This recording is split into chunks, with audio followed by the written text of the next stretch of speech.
What's going on, everybody? Welcome back to the channel. A little bonus content for you. As you can see, there's something missing here. I have this C5 Corvette that we were doing a built motor on. That's, typically what I'm used to doing is building engines. So, stick around for some bonus content. We're going to put a built motor in this C5 Corvette. Let's get started.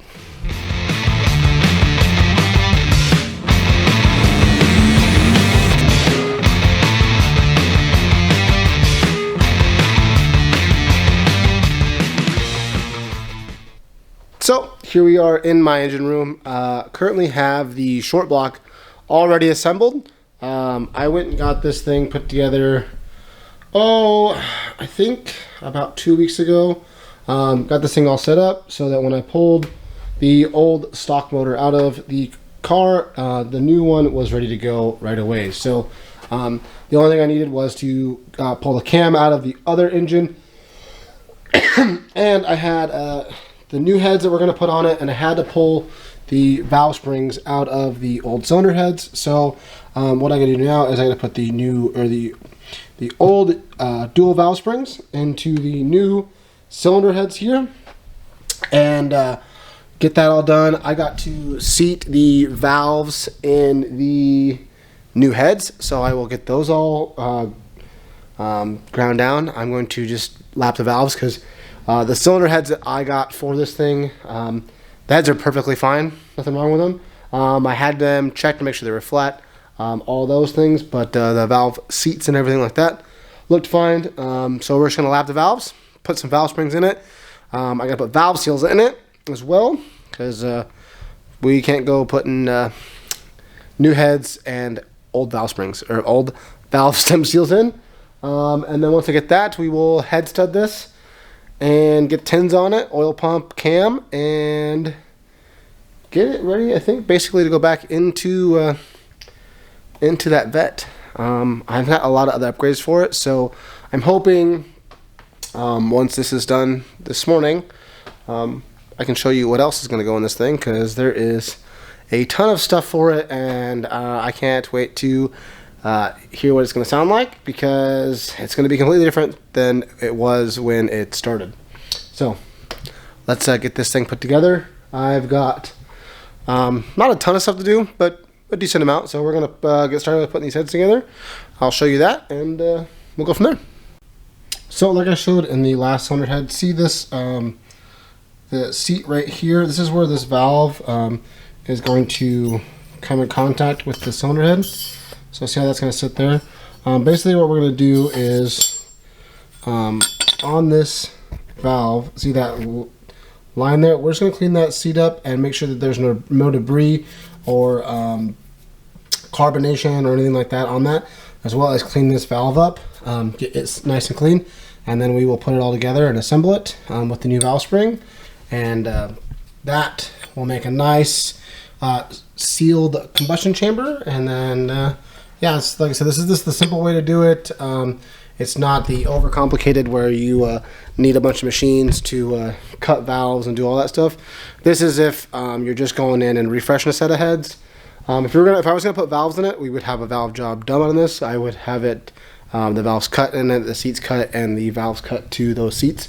But where this is just a refresh on the head, we will check it. We will clean the seats via some valve grinding compound and put it back together. I'll test it to make sure it's not leaking or anything like that once it's all together, and then we'll put them back on. So simple little, just peace of mind. Like I said, these things were already on these set of cylinder heads before, and had zero issues. So there shouldn't be any issues going back together with them. Or just like I said, they're apart. I gotta put the dual valve springs on them no matter what. So we'll just clean the valves up and put it back together, and put this motor together, and back in the car it goes. So.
as you just seen, I got the passenger side cylinder head all wrapped up. We went and I put the dual valve springs in it. I put new valve stem seals in. I lapped the valves on this. I did not do a valve job on them where I grind the valves and grind the seats because these were already previously done. All I'm doing is basically doing a quick lap job on them, making sure that there's no debris or anything like that, and cleaning up the surface a little bit before I put this thing together. Because again, there's no reason it's not getting new valves or anything like that. The valve job that was done on it before still looks fine. Doesn't look like it's having any issues or anything like that. So all I did was lap the valves in this thing and put it back together. So alright, so I don't remember exactly where I was at, but I believe last you guys seen I was finishing up the heads, getting the valves lapped in and getting all of the dual springs put on. So I got that all done here. I got both heads all set up and ready to go. I went and got the block moved over and set up so that now we can take the cylinder heads and the block and make them one. I also have to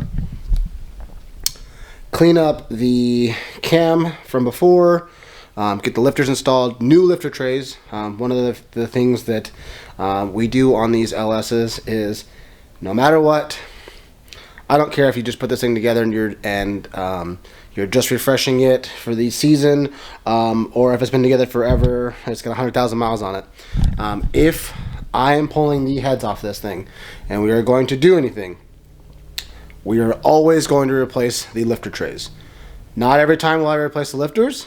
If everything's been going fine in a race engine, not every time will I replace the lifters. However, I will always replace the trays. They're very cheap, they're a very inexpensive thing to do. And you just want to make sure that those things are seated and that the lifter has a nice basically guide for it to go up and down into where it is at, because if one of those sleeves is a little loose or it doesn't feel right, there's a chance that lifter will kind of wobble and it will cause some binding issues or some premature engine failure on the lifter bore. So super simple thing. Like I said, I always go and buy the GM ones. There are a couple companies that make these. Specifically, the GM ones are the ones that I have found that work the best. I know you can buy stuff from like Texas Speed, BTR, things like that.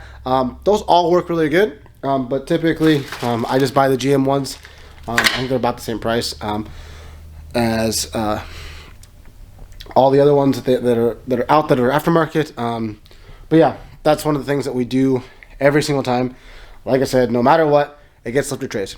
Maybe not lifters, maybe not push rods, but lifter trays will always go in it. Every single time I pull the heads off of something. That's in the rebuild, in the refresh or rebuild phase. So super simple, cheap thing. But I'm going to get the lifters put in this thing, get the cam put in it, get the engine timed and set up, and then we will clean everything back up one more time and set the heads on it. And real shortly, we will have a long block ready to go in that little C5 Corvette. So let's get back to it.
Alright, so as you just seen, we got our heads on. We got the head bolts in.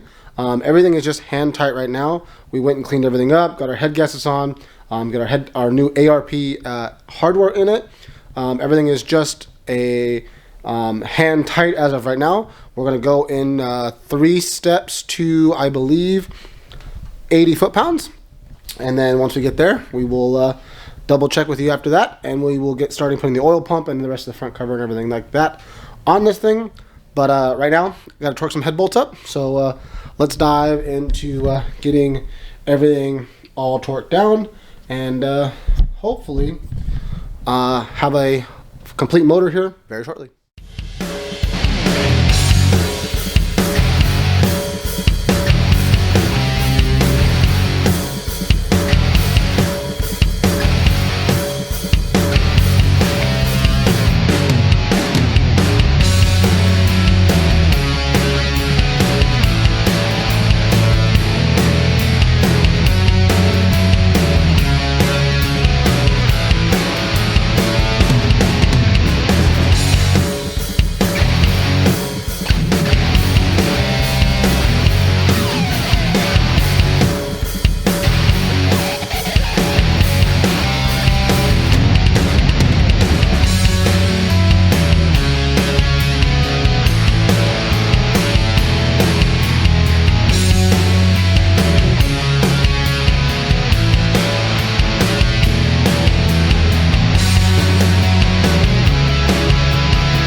And just like that, this thing is all assembled and it's ready to go to its new home.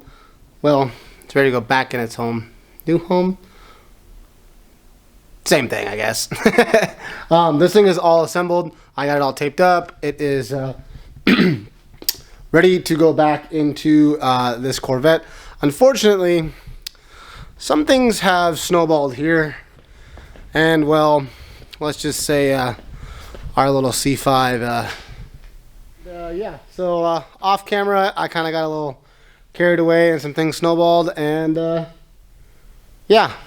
But I'm gonna end off this episode here. Thanks again for watching. Don't forget to like, share, subscribe, hit the bell. Like I said, if you want to see more cool stuff like this, I will kind of update you guys on the C5 as it progresses. But as you see, Bender is back over here, the S197, and I really want to get around to that, finishing this thing up this weekend. So I figured I'd give you guys a little extra content with the C5 while I was taking a break from Bender here. But again, thanks all for watching. Like I said, don't forget to like, share, subscribe, and I'll catch you guys in the next upload.